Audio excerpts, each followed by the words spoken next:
Welcome to the HR Empowerment Podcast, where we will uncover strategies and new insights from HR professionals who discuss up-to-date regulations, best practices, and the most pressing topics like diversity and equity, leadership, dealing with difficult situations, and much more that affect your bottom line and business. Thanks for joining us. Hey everybody, Wendy Sellers here, the HR lady. Welcome back to our conversation about shoving the CFO and the CHRO in the room together. Okay, no shoving. Workers' comp would not like that, nor would OSHA. So what we do want to do, though, is talk to our guest expert, who is a fractional CFO. Phil is going to explain to us some case studies of what happens, hopefully good ones, but I have a feeling you might be sharing with us maybe a not so good one of when you put the CFO and HR in the room together and then what happens. Sure. And I may take a long route to get there, but I grew up in Detroit back in the days when we had some glory days in the city with the big three, when the big three were really the big three before they started their 50-year decline. But what happened was there was such an antagonism between management and labor created by the UAW extracting their hefty benefits from the company over the decades. And I'm the son of a UAW tool-and-die worker, so I was grown up to appreciate what the good the unions did. But if you ever read the book, The Reckoning by David Halberstam, did a beautiful job of comparing the American and Japanese auto industries and really showed that difference between having management and labor working against each other rather than working together. The role of the Japanese labor unions was to speak up when they thought management wasn't performing in a way to help them compete more effectively. Wow. And I liken that to working with two types of HR leaders I've encountered in my career. HR leaders have big hearts, beautiful people.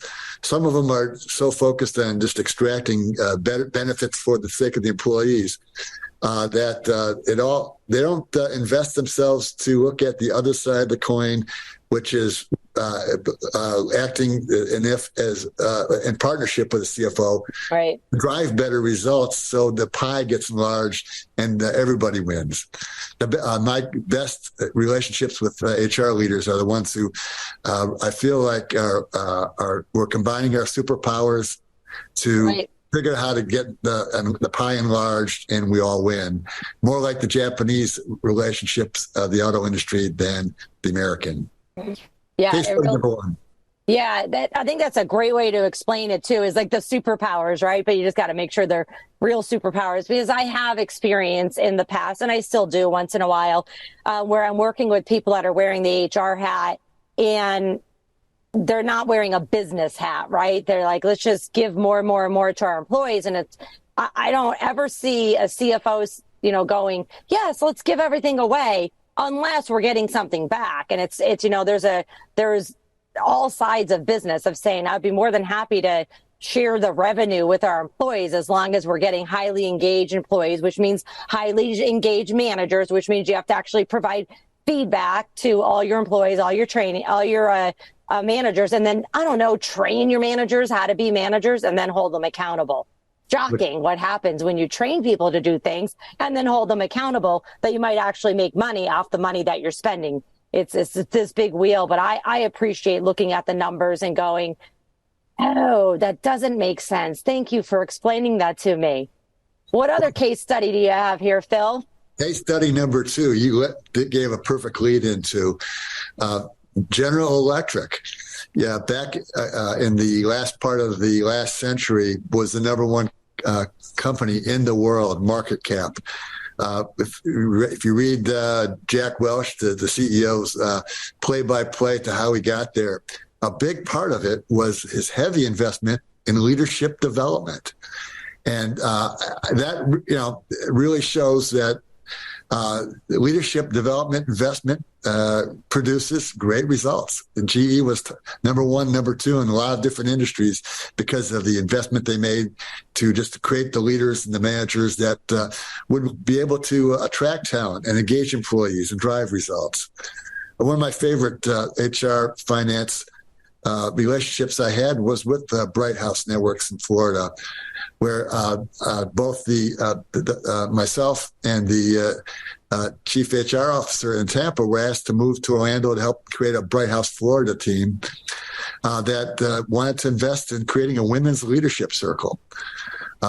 Linda, my HR friend, recognized that having finance training as part of that training set program, development program, was critical. So I would spend a day of each year in front of 15 future leaders, running them through an intense program to get their financial game raised so they could be more effective leaders going forward. And it was one of the most favorite impactful things that I would do during my time there.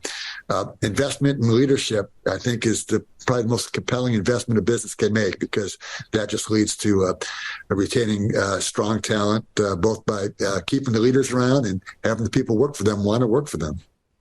Mr. Phil, every year GE invests more than $1 billion in structured training for its employees around the world. GE is still investing in leadership and development training from back in the day in the case study all the way till today. Some stats to support them right there.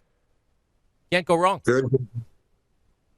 Bill, you said you sound like quite the disruptor. So we're going to talk about that in a minute, too, because Phil is not only this famous CFO in the business space, but he is all over YouTube for his shenanigans in trying to help HR. So we'll be right back and talk about that in a moment.